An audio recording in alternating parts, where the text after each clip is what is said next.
One of the best ways to organize your books and to keep track of what you're reading is with a digital reading journal. So let me show you how to use a brand new one from Paper Arts Planners, and let's take a walkthrough of all the features that it has. So with our new reading journal, it comes in landscape mode and in portrait mode, but for this tutorial, we're just going to go over the landscape option, but all the hyperlinks are exactly the same in the portrait option.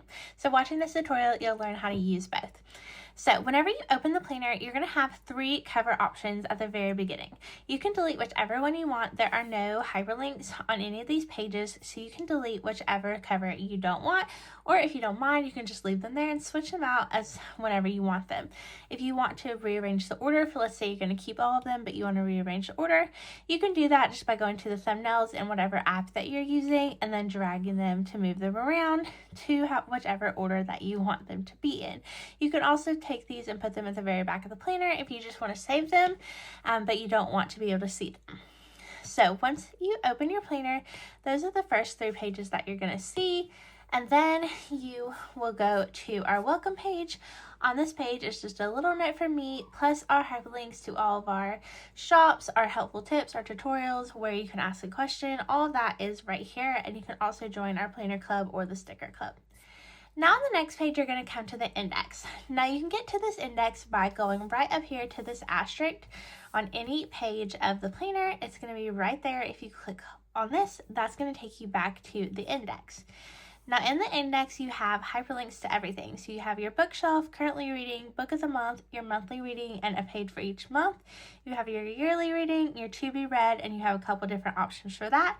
You have your library, your series library, your books by, challenges, and trackers. So we're going to go through all of these pages, and I'm going to show you all of them. So, and you can also get to these by clicking right over here on the tabs. You have all of these sections over here as well.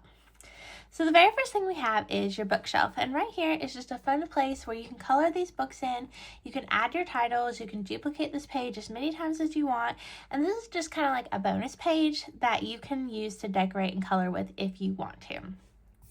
Now the next page is your currently reading. This is where you can put exactly what you're currently reading, and this layout kind of matches our review layout. So once you're done reading it, you can just copy what's on this page and move it over to the review layout. So this is what you're currently reading. You can put a picture of the book here, your title, your author, your format, whether you're reading it on paperback, hardback, Kindle, whatever, the genre, start and end date, page count, series, all of that is right here, and you can track your progress right here as well as over here.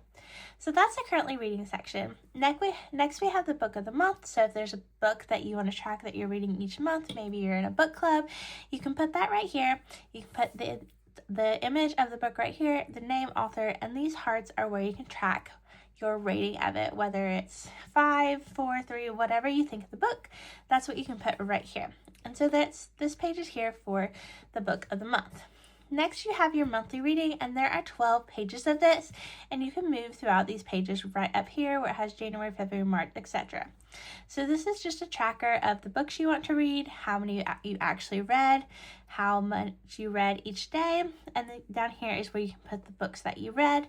Over here you have your most memorable, your favorite, your least favorite, and didn't finish, and then a place for notes and thoughts, or you can just decorate this with some book stickers. And then up here is where you can move throughout the months. So let's say it is August and you want to go to August, you just click on that, and it's going to take you to August, and you'll know you're on the August page by seeing right here that this box is around August. So that's how you can move throughout those months in the monthly reading. So I'm going to go to December so we can swipe on to the next page. And this is where we have our yearly reading. So this is kind of like a key that you can use here. You can see how much you read each day, whether it's 0 minutes, 10, 20, 30, 45, 1 hour, or more. You can create your own color key here and track how much you've read throughout the day for the whole entire year. You can put your goals up here, your favorite books over here, how many you read each month, books you finished, all those things that you can track right here, and you can put the year up here. So you can use this whatever year, it doesn't matter. This planner can be used year after year. Next, you have your to be read. You have a couple different options here. So you can have just images of the books here that you want to be read. So you just take an image from the internet of whatever book you want to read and put it right here in those boxes. These boxes are sized to fit the book covers that you will download from online. So you have the library option here. That's right here. Up here is library. You also have a bookshelf option. So this is another bookshelf that you can decorate, color in. You can write in the titles of what you want to read. And this is an option of a to be read as well. And then you have the list option where you can just write down the list and the title and the author, and you have a list here and 2 different pages to do that on. So that's all your to be read pages. Then this is a little page that we kind of added in here, and I will come back to this page because I want to show you how to use it later. Next, you have your actual library, and you have 22 library pages, and on each page you have 24 book options. So you end up being able to review 528 books. So this reading journal should keep you going for quite a while. You should be able to at least use this reading journal for a year, maybe more, depending on how many books that you use. But you have the option for that many books to be able to review. So on this page, there are a bunch of hidden hyperlinks. So you have your books here. You just put your book image right here over this square or rectangle. And then right down here is where you can rate the books. Now, if you want to dive more into reviewing those books, you're going to click on the image of the book or this rectangle here, and it's going to take you to a book review. So I'll show you how to do that, but I also want to note here that these are the hyperlinks to each page of your library. So if you want to go to page 6 of your library, you just click on 6, and it'll take you to page 6, and you'll see the numbers right here of the book changes. So these numbers are important because whenever you review a book, if you long press or if you press on the image of the book to review it, it's going to take you to a book review page. And this is where you can do a deep dive on the review of the book and what you want to say about it in your reading journal. Now you can use this page if you want. You don't even have to. You can just use the library to track which books you read. But if you want to actually write down and review it, there is a link to each page or each book in this planner, and you can see right down here there are numbers kind of hidden real small. So this is number 1, and it linked to the very first image or book in our library. Down here, this one's number 2. You can see right there. And so no matter what page of the library you're on, so if I go back to the library, if I'm on page 19 of the library and I'm on page 452 of the book, if I click on that, it's going to take me right down here to my book review of book 452. So they are linked to the specific book that you click on, and you can put your title, your author, your format, genre, all this matches like you're currently reading. So if you want to copy and paste from your currently reading, once you're done to right here, this will all fit right in here, and you don't have to write it twice. You can track your progress, you have your summary, your review, and then a place down here for your favorite quote and just some extra notes, whatever you want to put there. So that is part of the library. Now, with the library, there are a couple of different ways that you can do it. You can just add each book in here as you read it in no specific order or organization at all. It can just be a library of random books.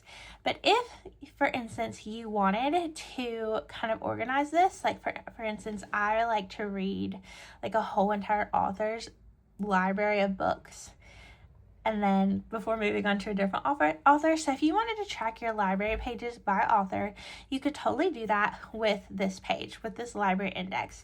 So let's say that I'm reading Lucy Score's books. Let me bring my pen size down. So if I wanted Lucy Score to be here, and I wanted my library page 1 to be all Lucy Score books, what I would do, I would just put Lucy Score there, and then I can go to page 1, and that's going to take me to library page 1, and I could put all Lucy Score books here. And I could even write that up here if I wanted to. I would write it in a text box. I would make this pretty, but just for the tutorial, we're just going to write Lucy Score. But that is another option. It's not something that you have to do. It's just kind of built in there. If you want to organize your books by author, if you want to, you could even organize them by genre for each different library page, or you could just put them all in there and no organization at all, and they could all just be listed here as you read them. So totally up to you if you want to use that extra page. So after your library, you next have your series library. And this is where you can track the series that you read if you want to. So you have a series library up here. You can put what the series name is, and then you have all the different books that you can list down here in the series, and you can track them.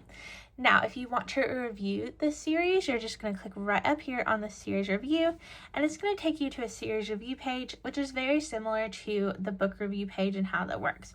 So you put an image of the book, all your series information here, and the books you read, when you started them, when you finished them, and your rating of them.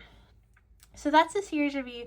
None of these are clickable. Only this button up here is going to take you to that series review.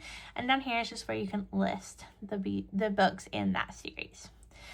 Next, you have your books by. So here's where you can track your books read by author. You can track them by series or by genre. These are just some extra pages that you can use if you wish to. So you have by author, you can put your authors, or you can put your author name in here, and then you have your books. If you want to track them by author, you can track them by series. So you can put your series on here. You have your author, all the series books in that series here. And then you have by genre, so if you want to put your genre, and then you can track them by books. These are extra pages, and you can duplicate them as many as you want, and then these hyperlinks up here are going to take you back to the first page. So if you did by author, it's going to take you to by author. If you duplicated this page, and you had like 10 by author books pages after this, when you click this hyperlink, it's always going to take you back to the very first one. Next, you have your challenges. So we have a 10-book challenge, 20, 50, and 100. You have a few different pages for your 100-book challenge just because 100 doesn't fit on one page, and that is everything that's included here. And then you have your trackers. Now, with your trackers, you have your library book tracker, your book lending tracker, your wish list, your didn't finish, reading log, favorite authors, and favorite books. And then that is the very last page in the reading journal and everything that is included in it. So if you want to know how to add these books in here, all that you would have to do is go to the internet. So I'm going to bring up Safari. There you are. I'm going to type in any book, whatever you're reading. So let's just grab one. Go to images. And let's use the things we left behind. So just long press. Sometimes it will bring up the book here, probably not. So let's go to this booksamillion.com. Now I'm going to long press on it, and I'm going to save to photos. You could also copy if you want and paste. So you could even copy, long press on it again, maybe, there we go, copy. Now I'm going to go back to my book journal, and I'm going to go to my library, and then I'm going to paste, turn on my lasso tool and paste. Allow paste, and then it's going to bring in that book, and now I can just drag it and resize it to fit right over these boxes. If you saved it to your photos, you could also bring it in by photos and just resize it until it fits right over these boxes. And that's it. That is how you add your books in and how you can keep track of everything you've read in your reading journal.